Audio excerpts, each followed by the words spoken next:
Axşamınız xeyir olsun, hörmətli tamaşaçılar. Xəzər xəbərin əsas buraxılışı ilə qarşınızdayıq. Studiyada Arzu Xəliyovadır. Prezident İlham Əliyev, Türkiyə Prezidenti Rəcəb Tayyip Ərdoğanın dəvəti ilə 4-cü Antalya Diplomatik Forumunda iştirak etmək üçün Türkiyəyə işgüzar səfərə gedib. Antalya Beynəlxalq Hava Limanında Prezident İlham Əliyevi və 1-ci xanım Mehriban Əliyevanı şəhərin valisi Hulusi Şahin və digər rəsmi şəxslər qarşılayıblar.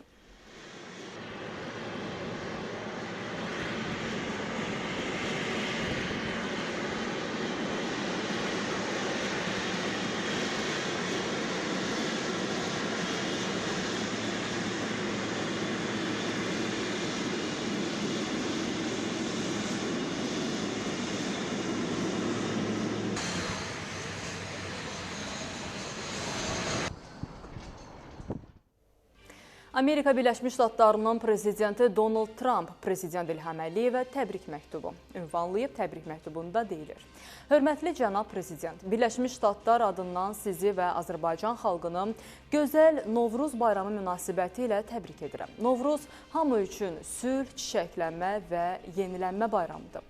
Ölkələrimiz birgə işləmək sahəsində zəngin tarixə malikdir və mən qarşıdan gələn illərdə əldə edə biləcəyimiz möhtəşəm məqamları səbirsizliklə gözləyirəm. Azərbaycanın tərəfdaşımız İsrailə dəstəyini və onunla dostluğunu dəyərləndirir, ölkənizin və Ermənistanın regiona sülh gətirmək üçün atdığı addımları alqışlayıram. Ölkələrimiz uğurlara doğru sürətlə irəlilədikcə sizinlə işləməyi səbirsizliklə gözləyirəm. Birləşmiş Ştatlar Azərbaycanın suverenliyini, müstəqilliyini və ərazi bütövlüyünün sarsılmaz dəstəkçisi olaraq qalır. Xəzər xəbəri izləyirsiniz. Dünən gecə saat 23:50 radələrində Ermənistan Silahlı Qüvvələrinin bölmələri Tovuzqala rayonunun Müsüskənd yaşayış məntəqəsi istiqamətində yerləşən mövqelərindən Azərbaycan ordusunun mövqelərini atıcı silahlardan atəşə tutub. Bu haqda Müdafiə Nazirliyi məlumat yayıb, bildirilib ki, bölmələrimiz tərəfindən qeyd olunan istiqamətdə adekvat cavab tədbirləri görülüb.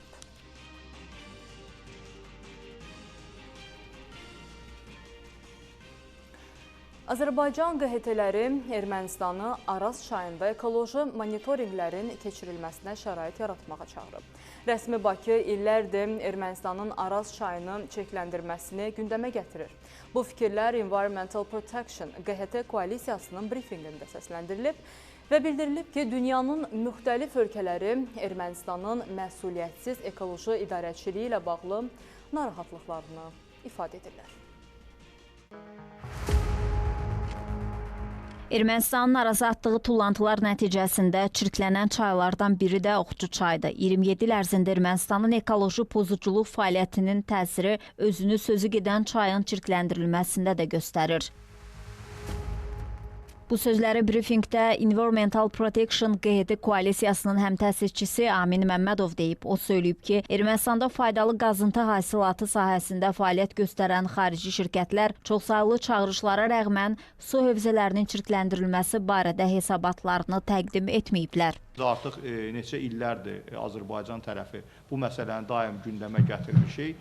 Lakin təəssüf ki, Azərbaycandan başqa əsasən bu mövzunu gündəmə çıxaran və bu həyəcan təbilini çalan heç bir ölkə olmayıb və bu yaxında isə İran mediasında artıq bununla bağlı məlumatlar getdi və İranın Payamema media qurumunda işıqlandıran məlumata əsasən yaşayış məntəqələrində mədə-bağırsaq xərçənginin statistikasının İranın digər bölgələrlə müqayisədə çox yüksək həddə olduğu və bunun da əsas səbəbinin Araz çayının suyunun keyfiyyətinə mənfi təsirlərin olması və bunun da qonşu ölkə tərəfindən adı çəkilməsə də qeyd olunur.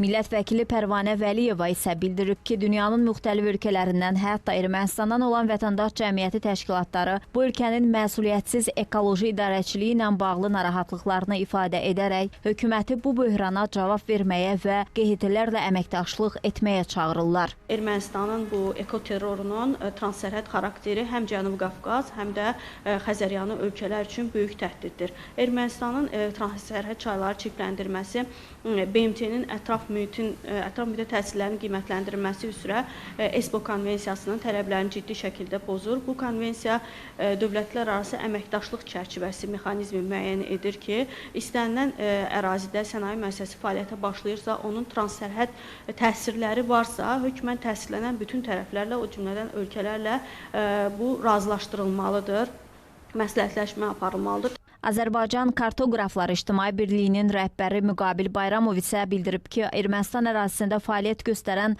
Aqarat mis mədən kombinatından çıxan kimyəvi tullantılar birbaşa Araz çayına axıdılır. 13 dövlətdən 30-a yaxını qeyri-hökumət təşkilatı Environmental Protection First koalisiyasına qoşulub. Ermənistanın ekoloji standartlara əməl etmədən apardığı işlərə öz etirazını bildirib. Bu təşkilatlar Ermənistan hakimiyyətinə və ESPO konvensiyasına açıq müraciət ediblər. Ancaq təəssüf ki, bununla bağlı heç bir nəticə yoxdur. Şəhla Poladova, Samir Qasımov, Xəzər xəbər. Bugün Bakı Hərbi Məhkəməsində davam etdirilən məhkəmə prosesində təqsirləndirilən şəxs Meliksiyat Paşayan dövlət ittihamçılarının suallarını cavablandırarkən Azərbaycanın vaxtı ilə işğal altında olmuş ərazilərində qanunsuz şəkildə hərbi xidmət keçdiyini etiraf edib. Ermənistan silahlı qüvvələrində xidmət etmiş Paşayan ona Kalaşnikov silahı təhkim olunduğunu bildirib. Bir neçə istiqamətdə, o cümlədən Ağdam rayonunun Sarıcalı, Güllücə və digər kəndlərində döyüş postlarında durduğunu deyən təqsirləndirilən şəxs dövlət ittihamçısı Fuad Musayevin sualına cavabında Ağdam Azərbaycanın rayonudur deyib. Azərbaycan ərazilərində nəyi kimdən qoruması barədə suala isə cavab verə bilməyib. Xatırladaq ki, Ermənistanın hərbi təcavüzü nəticəsində sülh və insanlıq əleyhinə cinayətlər, müharibə cinayətləri, o cümlədən təcavüzkar müharibənin hazırlanması və aparılması, soyqırımı, müharibə qanunlarını və qaydalarını pozma, habelə terrorçuluğu maliyyələşdirmə, hakimiyyəti zorla ələ keçirmə, onu zorla saxlama və digər çoxsaylı cinayətlər törətməkdə təqsirləndirilən Ermənistan vətəndaşlarının məhkəməsi davam etdirilir.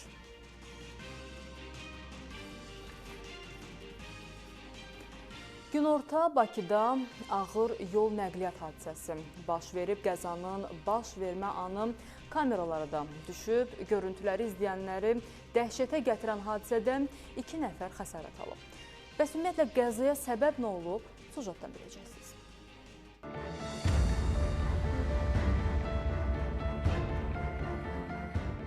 Filmlərdəki səhnələrə bənzəyən bu hadisə Bakıda baş verib. Ağır yol nəqliyyat hadisəsi günorta saatlarında paytaxtın Nizami rayonu Heydər Əliyev prospektində qeydə alınıb. Görüntülərin bir qismi təhlükəsiz şəhər kameralarına, bir qismi isə ərazidə olan avtomobillərin video qeydiyyat cihazına düşüb. Taksi mini avtomobilinin sürücüsü Anar Cəfərov Ələsgər Qayıbov küçəsində sürətlə Heydər Əliyev prospektinin kənar yolunu kəsib və beton maneəni dağıdaraq prospektin əsas hissəsinə düşüb. Avtomobil film səhnələrindəki kimi uçub və Ford markalı kiçik tutumlu maşının üstünə düşərək əvvəlcə onu aşırıb, həmçinin öz yolu ilə hərəkətdə olan bir neçə avtomobilə də ziyan vurub. Dərhal hadisə yerinə polis əməkdaşları cəlb edilib və avtomobillər yolun hərəkət hissəsindən çıxarılıb. Təbibdən verilən məlumata görə qəza ilə bağlı Sabunçu tibb mərkəzinə bir kişi və bir qadın olmaqla 2 nəfər aparılıb. Döş qəfəsinin əziyi diaqnozu təyin edilən qadına zəruri tibbi xidmətlər göstərilib. Vəziyyəti qənaətbəxş olan şəxs ambulator müalicə üçün evə buraxılıb. Kişiyə isə sol dizin kəsilmiş yarası diaqnozu təyin edilib. Hazırda müalicəsi davam etdirilir. Vəziyyəti stabildir. Qəzanın səbəbləri rayon polis idarəsində araşdırılır. Ramal Abdullayev, Kənan Qafar, Xəzər xəbər. Bağ evlərindən 150 min manatlıq oğurluq edilib. Bakının Sabunçu rayonu Nardaran qəsəbəsində.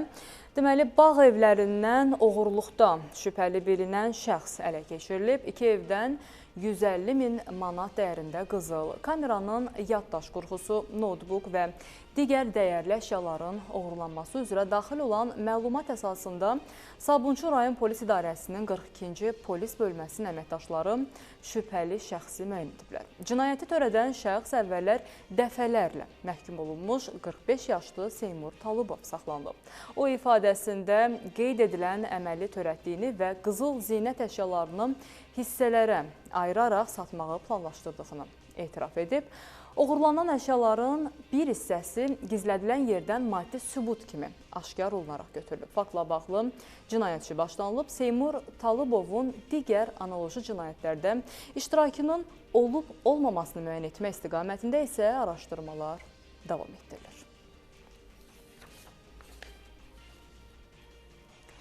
Xankəndi şəhərində yaşayan Cəbrayıl rayon sakini dələduzların qurbanı olub. Belə ki, məlum olub ki, onun kartından pul hissə-hissə başqa qurbanın kartına köçürülüb. Axırıncı kartdan isə özləri pul əldə ediblər. Özündən xəbərsiz kartından pul çəkilib. Hadisə Xankəndi şəhərində yaşayan Cəbrayıl rayon sakini Bayram Səmədovun başına gəlib. Onun dediyinə görə banklardan birindən balansında 5000 manat olan kredit kartı alıb. İddiasına görə bir müddət istifadə etdikdən sonra onun kartından 3200 manat pul çəkilib. İkinci ayın 11-dən 14-ünə kimi bu pul çəkilib, mənim xəbərim olmadan. Mən ayın 14-ü pul əməliyyat eləmək istedim digər kartımdan. Onda gördüm ki, artıq o 5000-dən 1800 manat pul qalıb. 3200 çəkilib. Bəli. Şikayətçi bildirir ki, onun kartından pul hissə-hissə çıxarılıb. O, pulun hansı şəxsə köçürüldüyünü bilib və əlaqə qurub. Məlum olub ki, dələduzlar yeni üsula əl atıb. Əvvəlcə pulu başqa şəxsin kartına köçürürlər. Daha sonra isə özləri üçün istifadə edirlər. Pulum hansı karta gedib, o da bəllidir. Mən həmin adamla danışmışam. Adam da mənə həqiqətən telefonda cavab verdi. Dedi, bəli, mənim xəbərim var əməliyyatdan. Var və mənim amma bu puldan mənim xəbərim yoxdur. Yəni mən eləməmişəm, kimsə eləyib. Mən hamısını polisə... Adam harada qalır? Adam Gəncədə. Zərər çəkən banka müraciət edib və hesab hərəkətləri barədə çıxarış alıb. Ödənişlərlə bağlı daha ətraflı detalları əldə edə bilib. Ancaq bank vəsaiti geri qaytara bilməyib. Məsələ ilə əlaqədar vətəndaş Xankəndi şəhər polis şöbəsinə müraciət edib. Daxili İşlər Nazirliyinin mətbuat xidmətinin Bərdə regional qrupundan bildirilib ki, faktla bağlı Xankəndi şəhər polis şöbəsinin istintaq bölməsində araşdırma aparılır. Şamxal Cəlloğlu, Rafael Mayılbəy, Yusif Kərimli, Xəzər xəbər. Buraxılış imtahanının nəticələri açıqlanıb, belə ki, 23 nəfər ən yüksək nəticəni göstərib. Maksimum nəticə göstərən şagirdlər öz təəssüratlarını və gələcək hədəflərini Xəzər xəbərə danışıblar.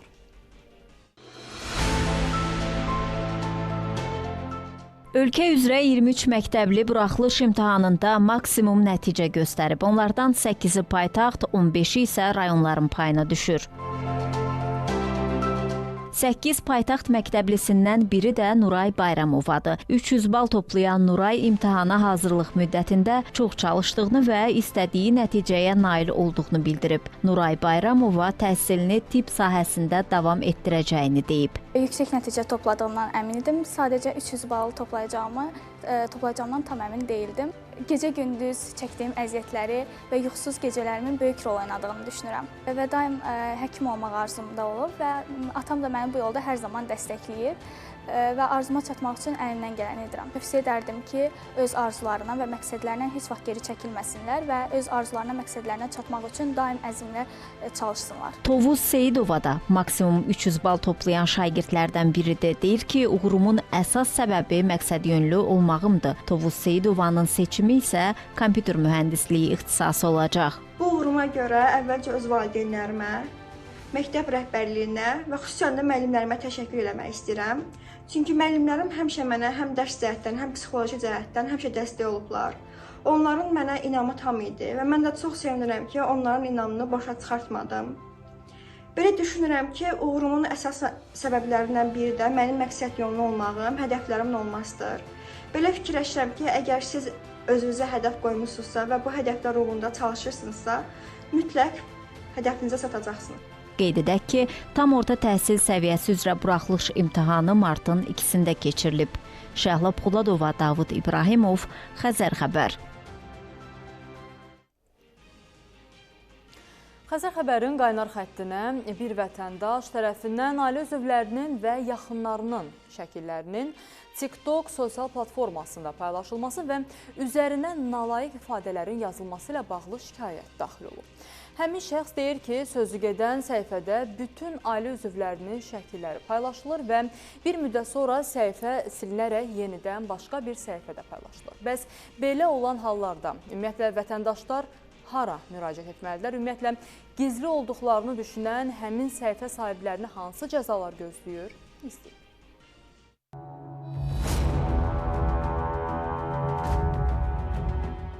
Ailə üzvlərinin şəkilləri paylaşılaraq üzərinə nalayiq ifadələr yazılıb. Belə bir şikayətlə Gəncə şəhər sakini Fərid Həsənov Xəzər xəbərə müraciət edib. Fərid Həsənov deyir ki, bir müddət əvvəl TikTok sosial platformasında naməlum şəxs tərəfindən açılan səhifədə ailəsinə və azyaşlılara məxsus fotoşəkillər paylaşılaraq nalayiq ifadələr işlədilib. 31 mart gecə iradələrində TikTok sosial şəbəkəsində bizim dostlarımızı paylaşıblar söyüşlə, təhqirlə. Sonradan isə bizi təhdid edib və sizi də paylaşacağam, ailənizi paylaşacağam deyərək mənim ailəmi TikTok sosial şəbəkəsində paylaşıb təhqir edir. Şikayətçi bildirir ki, həmin səhifənin sahibi ilə şəkilləri silməsi üçün əlaqə saxlayıb, lakin o şəkilləri silməyəcəyini, əksinə ətrafındakı şəxslərin də fotolarını paylaşacağını bildirib. Şikayətçi məsələ ilə bağlı dərhal polisə də məlumat verib. Mən bu səhifə ilə əlaqə saxlamağa çalışsam da, dəfələrlə müraciət etsəm də bu şəkilləri, videoları sil. Buna baxmayaraq yenidən paylaşıb və daha da pis formada paylaşmağa başlayıb. Məsələ ilə bağlı Gəncə şəhər polis idarəsindən Xəzər xəbərə bildirilib ki, Fərid Həsənovun şikayəti 2-ci polis şöbəsində araşdırılaraq Gəncə şəhər prokurorluğuna göndərilib. Çünki şikayət maddəsi prokurorluğa aiddir. Prokurorluqda cinayət işinin başlanılması rədd edilib və izah olunub ki, mülki ittiham qaydasında məhkəməyə müraciət etsin. Vətəndaş prokurorluqda qəbulda olub və ona hüquqları izah olunub. Bəs vətəndaşlar sosial şəbəkələrdə naməlum səhifələr tərəfindən şəkilləri paylaşıldığı hallarda nə etməlidirlər? Bu tip hadisələrin qurbanı olmuş, bu tip hadisələrdən zərər çəkmiş şəxslər Azərbaycan Respublikasında prokurorluq orqanlarına şikayət ərizəsilə müraciət etməlidirlər və bu tip hadisələrin ümumiyyətlə bu maddə ilə bağlı qanunsuzluğun araşdırılması səlahiyyəti və vəzifəsi prokurorluq orqanlarının üzərinə düşür. Hüquqşünas onu da bildirib ki, bu halda isə şikayətçi Fərid Həsənov məhkəməyə müraciət edə bilər. Kəmandar Hüseynov onu da deyib ki, internet informasiya resurslarında saxta profillərin açılması, yaradılması, həmin hesab və profillərdə başqa şəxslərə məxsus böhtan xarakterli məlumatların nümayiş etdirilməsi cinayət sayılır və bu tip hadisələri törədən şəxsləri 2000 manata qədər cərimə cəzası, habelə 2 ilə qədər islah işləri cəzası, həmçinin 2 il müddətinə azadlıqdan məhrum etmə cəzası gözləyir. Nərmin Məmmədhəsənli, Xəzər xəbər. Marşrut avtobusu gecə saatlarında düzgün dayanacaqlarda dayanmır. Bir çox sərnişini isə yarı yolda qoyur. Söhbət paytaxtda sərnişin daşıyan 165 sayılı marşrut xəttindən gedir.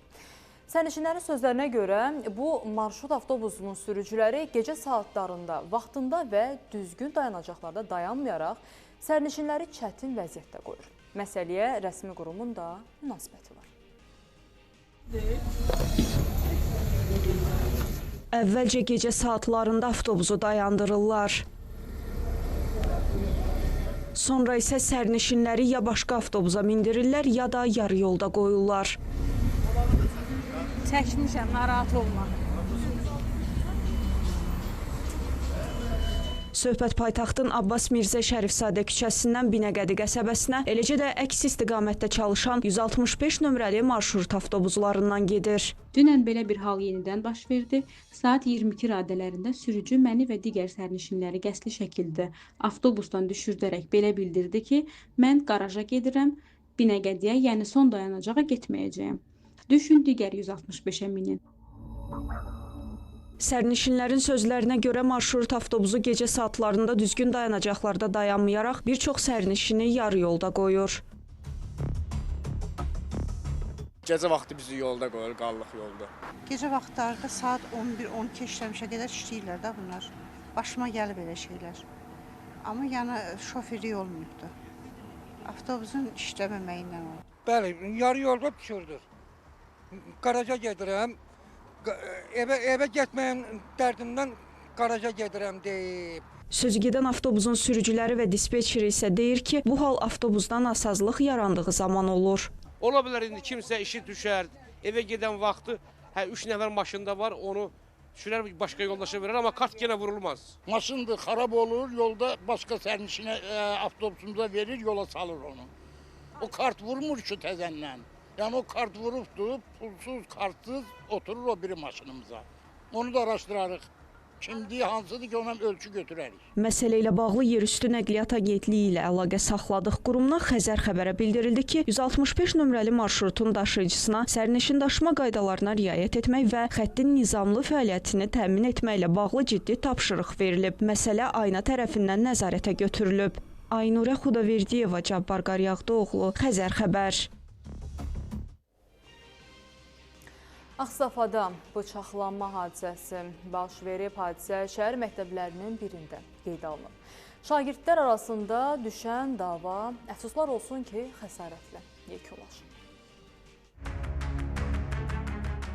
Şagirdlərdən biri digərinə bıçaqla xəsarət yetirib. Hadisə Ağstafa şəhər 1 nömrəli tam orta məktəbdə baş verib. Məktəblər arasında növbəti insident Ağstafa şəhərində yaşanıb. Şəhərinin 1 nömrəli tam orta məktəbində məlumata görə 8-ci sinif şagirdi, onunla eyni məktəbdə oxuyan 9-cu sinif şagirdinə kəsici, deşici alətlə xəsarət yetirib. Məktəbli dərhal Ağstafa rayon mərkəzi xəstəxanasına çatdırılıb. Ona müvafiq tibbi yardım göstərilib. Təcili təxirəsalınmaz yardım şöbəsinə kişi cinsindən olan 2010-cu il tarixli bir xəstə daxil oldu.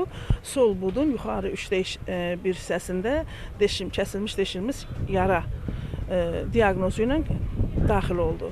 Ona tibbi yardım göstərildi, hər cəhətdən tibbi yardımlar göstərildi. Cərrah müdaxilə elədi, baxdı və cərrahın baxışından sonra, tibbi yardım olunandan sonra evə ambulator müalicəyə götürüldü. Məktəblilərin mübahisəyə xəsarətlə son qoymasını və hadisənin təfərrüatlarını rayon polis şöbəsinin əməkdaşları araşdırır. Məsələ ilə bağlı Ağstafa rayon polis şöbəsində müvafiq araşdırmalar aparılır, ekspertiza təyin olunub. Ekspertizanın rəyindən və araşdırmaların nəticəsindən asılı olaraq məsələyə hüquqi qiymət veriləcək. Qazax Tovuz Regional Təhsil İdarəsindən bildirilib ki, hadisə məktəbdə tənəffüs zamanı baş verib. Təhsil müəssisəsinin əməkdaşları tərəfindən məktəbliyə baş çəkilib, valideyn və şagirdlə söhbət aparılıb. Xəsarət almış şagirdin sağlamlığı və psixoloji durumu idarə tərəfindən izlənilir. Cümşüd Məmmədov, Yusif Kərimli, Xəzər xəbər. Gəncə şəhərində orta məktəb şagirdləri müəllimə xəsarət yetiriblər.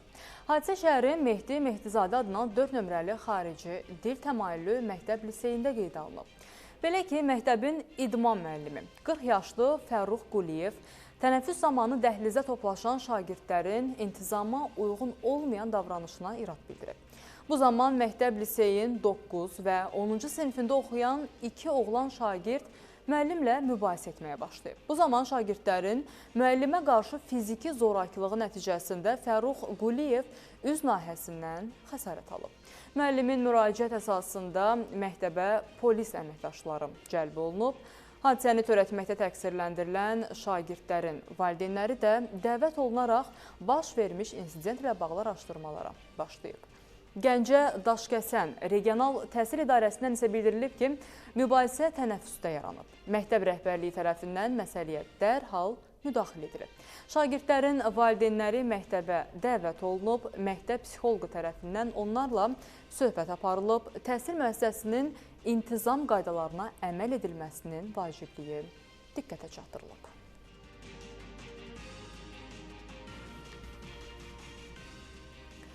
Son illər evliliyə meyl edənlərin sayında azalma müşahidə olunur, lakin boşananların da sayı isə artıb. Ölkəmiz boşanma statistikasına görə Avropa ölkələri ilə müqayisədə ilk üçlükdə yer alıb. Bəs ümumiyyətlə, vəziyyətin bu qədər geniş vüsət almasına səbəb nədir? Mütəxəssislərin rəyini dinləyək. Azərbaycan boşanmaların sayına görə Avropada ilk üçlükdədir. Boşanmanın səbəbini məncə daha çox problemlərin həll olunmasına çalışmamaqda görürəm ki, yəni evliliklər daha çox Dedim, sadə bir mövzu kimi baxılır və sanki evlənmək də, boşanmaq da o qədər asanmış kimi qəbul olunur. Səbəb maddi cəhət olaraq heç. Səbəblər bu və digər problemlər olsa da, amma dəyişməyən fakt budur ki, ildən ilə boşanmalarda artım müşahidə olunur. Avropa Statistika Bürosunun açıqladığı sonuncu məlumata görə Azərbaycan boşanmalarının sayına görə Avropada ilk üçlüyə daxil olub. Boşanma statistikasının artmasında da ən böyük təsir göstərən amillərdən biri nikaha girənlərin sayının da boşananlara nisbətən azalma tendensiyasının daha çox özünü göstərməsidir. Müəyyən qədər ailə tərəfindən məcburi nikaha cəlb olunmuşlar, sosial problemlər, iqtisadi problemlərlə bağlı ailələr arasında bəzən də sosial-psixoloji uyuşmanın normal getməməsi ailə institutundakı çaxnaşmanı, haçalanmanı daha da genişləndirir. Psixoloq Elnur İslamovun sözlərinə görə heç də boşanmaların əksəriyyəti zorakılıq üstündə olmur. Hazırda ən böyük problem gənclərin evliliyin nə olduğunu və məsuliyyəti anlamamalarıdır. Bizdə evlilik daha çox romantik bir şey kimi qəbul edirlər və bu da tərəflərin bir-birindən gözləntisinə təsir göstərir. Və evlilik öncəsi hər zaman vurğuluyuruq ki, fiziki orada sağlamlıqla bağlı yoxlanışlar olur. Bir psixoloji yoxlanış da olmalıdır. Tərəflər evliliyə həm fiziki, həm də psixoloji cəhətdən hazır olmalıdırlar. Hüquqşünaslar isə bildirir ki, boşanmalara müraciət edənlərin 80% qadınlardır. Amma bu məsələdə tək problem qadınların azadlıq və ya rahatlıq istəmələri deyil. Bir sözlə ifadə eləsək, bu gün boşanmağa qərar verənlərin bir çoxu evliliyə özü qərar verməyənlərdir. Boşanmalarla bağlı yayılmış miflərdən, səbəblərdən biri budur ki, qadın boşanıb aliment hesabına varlanmaq istəyir. Aliment uşaqların yaşayış minimumuna görə təyin olunur. Onun təyinatı varlanmaq deyil, uşağın həyat şəraitini olduğu kimi saxlamaqdır. Dövlət Statistika Komitəsinin məlumatına görə 2000-ci ildə 39616 nikaha daxil olma, 5478 boşanma halı qeydə alınıb. 2024-cü ildə isə 49508 evlilik, 21384 boşanma faktı qeydə alınıb. Yəni 2000-ci ildə 13,8% boşanma olubdursa, 2024-cü ildə bu rəqəm 43,2%-ə yüksəlib. Rozanna Kərimli, Samir Qasımov, Xəzər xəbər. Ötən ay ölkədə bir çox ərzaq məhsulunun qiyməti bahalaşıb, balıq və balıq məhsulları, süd və süd məhsulları, yağlar siyahıda birinci yerdədir. Bəs bahalaşmanın əsas səbəbi nədir? Hansı məhsullar ucuzlaşıb? İzləyək. Mart ayında qiyməti bahalaşan və ucuzlaşan məhsulların siyahısı açıqlanıb. Dövlət Statistika Komitəsi ötən ayla bağlı məlumatları açıqlayıb. Bahalaşan məhsulların siyahısında balıq və balıq məhsulları, süd və süd məhsulları, yağlar, ən çox istifadə olunan meyvə və tərəvəzlər yer alır. Ucuzlaşma isə sadəcə 4 məhsulun, unun, yumurtanın, göyərtinin və xiyarın qiymətlərində müşahidə olunub.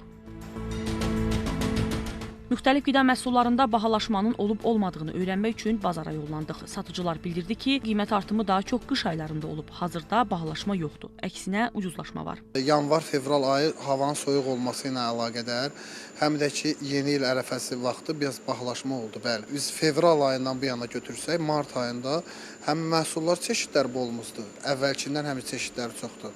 Həm də qiymətlərində keçən ilə baxanda 2-3 manat, 5 manat enmə var. Bahalaşma yox, alan yoxdur. Bahalaşma deyilib də, qalıb alıcı yoxdur. İqtisadçı ekspert Rəşad Həsənov deyir ki, qiymət artımı daha çox marketlərdə alış-veriş zamanı hiss olunur. Onun sözlərinə görə son bir neçə ildə geosiyasi vəziyyətin gərginləşməsi, dünya ölkələrinin yaşadığı iqtisadi böhran, iqlim dəyişiklikləri bahalaşmaya səbəb olub. İlin növbəti dövründə qiymətlər artacaqdır. Bu artım hətta normal ssenarilər çərçivəsində belə proqnozlaşdırılırdı. Amma ABŞ-ın yeni administrasiyasının atdığı addımlar bu istiqamətdə çağırışları daha da sərtləşdirir.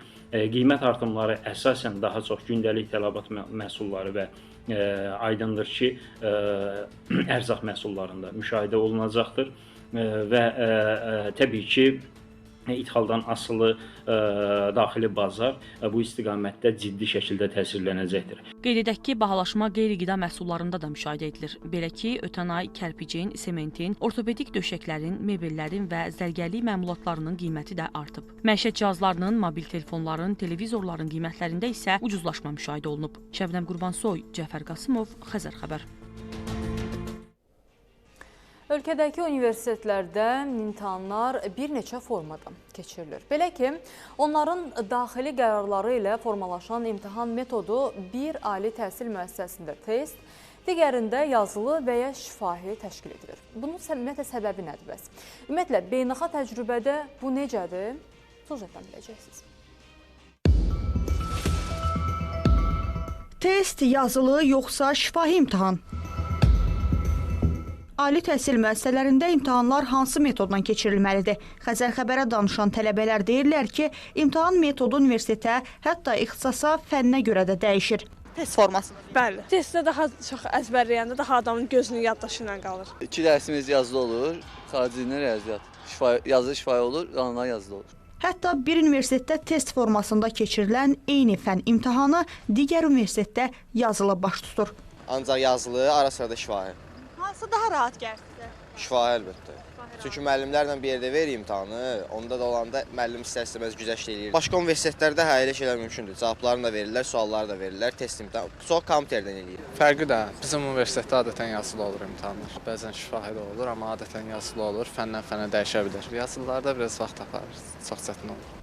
Ekspertlərin sözlərinə görə Bologna sistemində imtahanın hansı metodla keçirilməsi ilə bağlı hər hansı məhdudiyyət yoxdur. Bunu universitet özü müəyyənləşdirir. Lakin bir çox universitetlərin həyata keçirdiyi test, yəni elektron imtahan metodu zamanla yerini şifahi və ya yazılı imtahana verəcək.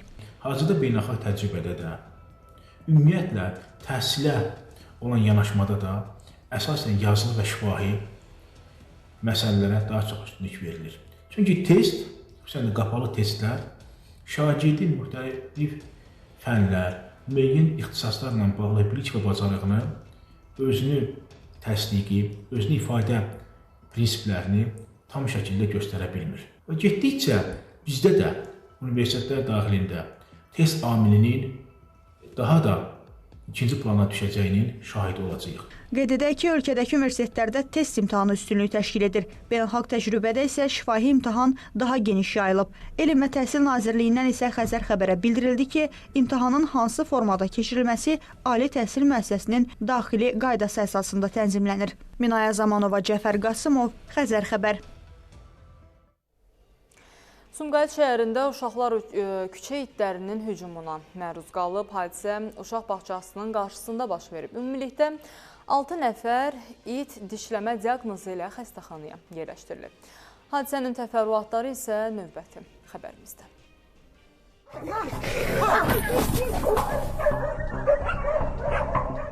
Sürü halında gəzən küçə itləri uşaq bağçasının qarşısında uşaqlara hücum edib. İtlər 5 uşağa, həmçinin bir valideynə xəsarət yetirib. Hadisə Sumqayıt şəhəri 53 sayılı uşaq bağçasının qarşısında baş verib. Xəsarət alanlardan biri təcili tibbi yardım xəstəxanasına yerləşdirilib. Vəziyyəti qənaətbəxş olan şəxs ambulator müalicə üçün evə buraxılıb. Digər azyaşlılar isə uşaq xəstəxanasına çatdırılıblar.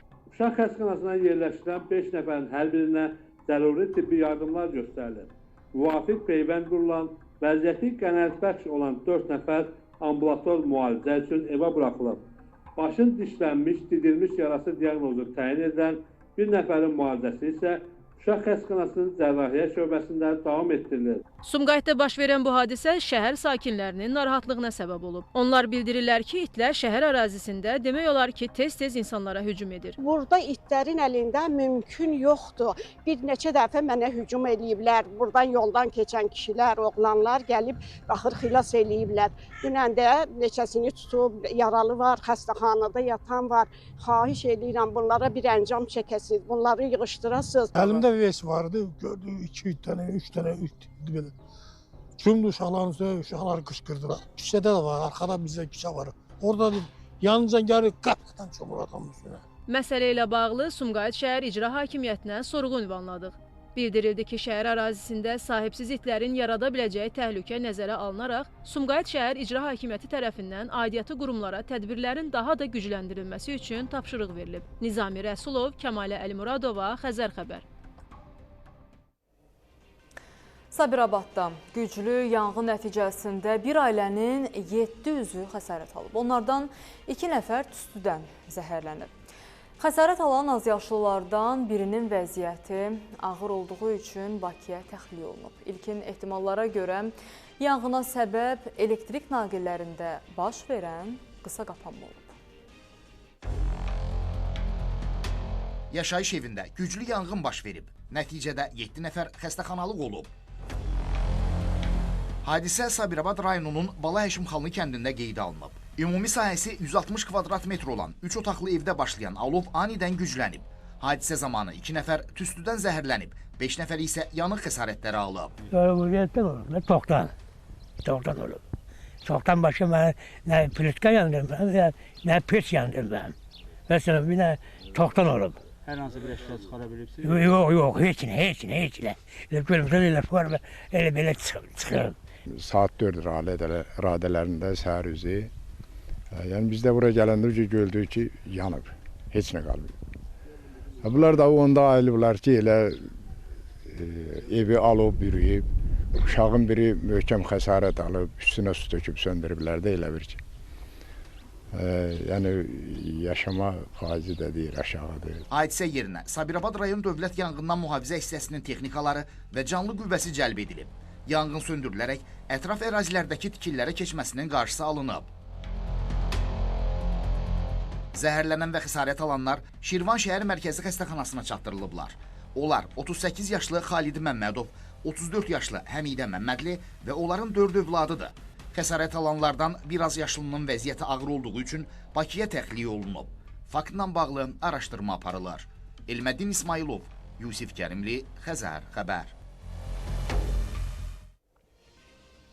Son zamanlar bank kartlarından oğurluq hallarında artım müşahidə olunur. Belə ki, cinayətkarlar fərqli üsullarla vətəndaşların kart məlumatlarını ələ keçirərək onların hesablarından küllü miqdarda pul çıxarırlar. Təkcə ötən gün ərzində vətəndaşların bank kartlarından ümumilikdə 39.504 manat və 595 dollar talanıb. Paytaxtdan apardığımız sorğu da bu təhlükənin nə qədər geniş yayıldığına sübut edir.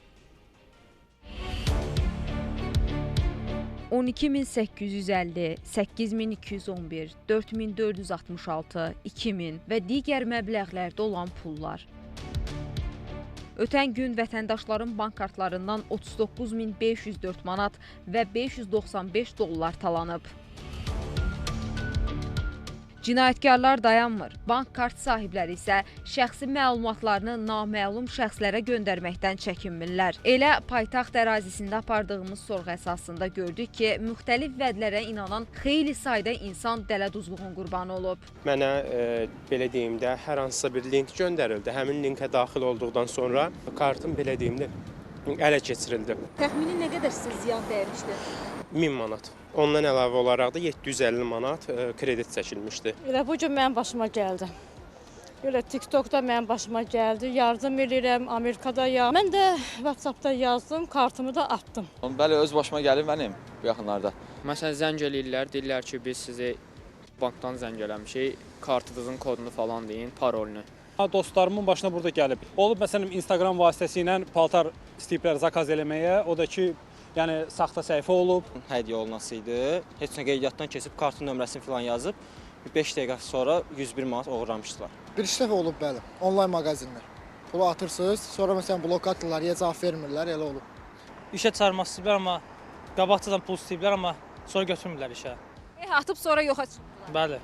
Məsələ ilə bağlı Daxili İşlər Nazirliyindən bildirilib ki, kartın 16 rəqəmini demək belə vətəndaşı dələduzluğun qurbanı edə bilər.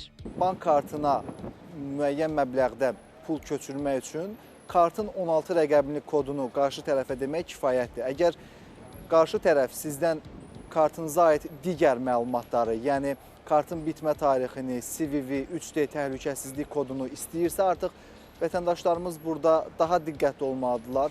Həyəcan təbili çalmalıdırlar ki, mən kiberdələduzluqla üzləşə bilərəm. Nazirlik vətəndaşları diqqətli olmağa çağırır. Bir daha şübhəli zənglərdən gələn cəlbedici qazanc, sığorta, bank hesablarının möhkəmləndirilməsi, mədaxil üzrə ödənişlərlə əlaqəli təkliflərə diqqətli yanaşmalı olduğumuz bildirilib. Qeyd edilib ki, qəti formada şəxsi bank məlumatlarını naməlum şəxslərə verməyin. Sosial şəbəkələrdə müxtəlif saxta səhifələr açaraq şirinlikləndirici təklif edib vətəndaşları aldadan şəxslərlə bağlı, həmçinin saxta linklər göndərərək həmin linkə daxil olmağı və müxtəlif bankların, mağazaların adından kampaniyalara qoşulmaq təklifləri gələrsə, vətəndaşlarımız diqqətli olsunlar, həmin saxta linklərə daxil olmasınlar, xarici nömrələrdən edilən zəngləri açmasınlar. Bu kimi hallarla qarşılaşan şəxslər Nazirliyin 102 xidmətinə və yaxud rəsmi sosial şəbəkə hesablarına müraciət etsinlər. Fidan Əsədli, Üzeyir Ağayev, Xəzər Xəbər. Davam edir, hörmətli tamaşaçılar. Türkiyə ilə Suriya üzrə danışıqlar təhlükəsizliyin sabitliyini qorumaq məqsədi daşıyır. Bu barədə İsrail Baş Nazirinin ofisi məlumat yayıb. Dünən gecə İsrailin Milli Təhlükəsizlik Müşaviri Sachi Hanegbinin rəhbərlik etdiyi nümayəndə heyəti Azərbaycanda Türkiyəli həmkarları ilə görüşüb. İsrail nümayəndə heyətinə Müdafiə Nazirliyi və Təhlükəsizlik Agentliyinin yüksək rütbəli rəsmiləri daxil olub, deyə məlumatda qeyd olunub. Netanyahunun ofisi danışıqlara ev sahibliyi etdiyi üçün Azərbaycana təşəkkür edib. İsrail mühüm danışıqlara ev sahibliyi etdiyinə görə Azərbaycana və Prezident İlham Əliyevə təşəkkür edir. Bildirilib ki, görüşdə hər bir tərəf regionda öz maraqlarını təqdim edir. Regional sabitliyi qorumaq üçün dialoq yolunda davam etmək razılaşdırılıb. Danışıqlarda hər bir tərəf regionda öz maraqlarını təqdim etdi və onlar təhlükəsizliyin sabitliyini qorumaq üçün kommunikasiya kanalını davam etdirməyə razılaşdılar.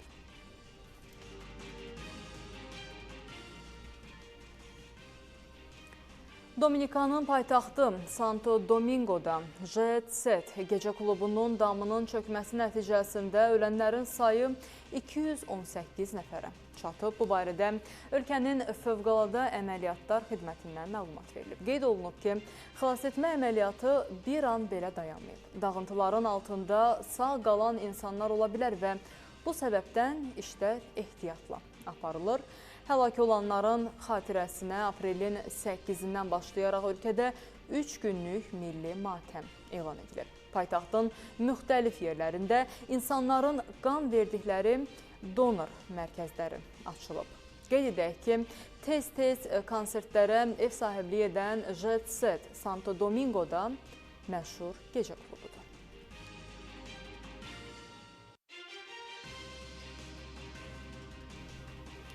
Bəzi ixtisaslar üzrə tədris müddəti azaldılacaq. Bununla bağlı qanunvericiliyə dəyişiklik edilə bilər. Dəyişiklik qəbul olunarsa, bütün universitetlərə şamil ediləcək.